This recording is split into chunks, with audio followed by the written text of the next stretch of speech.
فرشتے نے کہا کہ یوں ہی ہوگا، تمہارے پروردگار نے فرمایا کہ یہ مجھے آسان ہے اور میں اسے اسی طریق پر پیدا کروں گا تاکہ اس کو ہم لوگوں کے لیے اپنی طرف سے نشانی اور ذریعہ رحمت بنائیں، اور یہ کام مقرر ہو چکا ہے۔ چنانچہ وہ اس بچے کے ساتھ حاملہ ہو گئیں اور اسے لے کر ایک دور جگہ چلی گئیں۔ پھر درد ذہ ان کو کھجور کے تنے کی طرف لے آیا، کہنے لگیں کہ کاش میں اس سے پہلے مر چکتی اور بھولی بسری ہو گئی ہوتی۔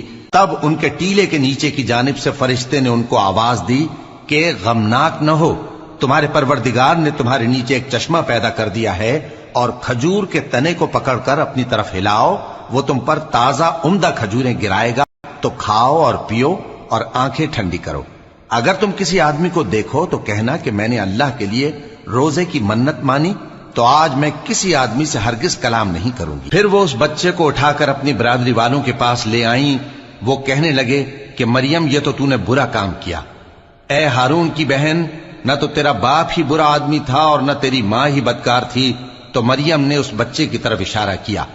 وہ بولے کہ ہم اس سے کہ گود کا بچہ ہے کیسے بات کریں؟ بچے نے کہا کہ میں اللہ کا بندہ ہوں، اس نے مجھے کتاب دی ہے اور نبی بنایا ہے۔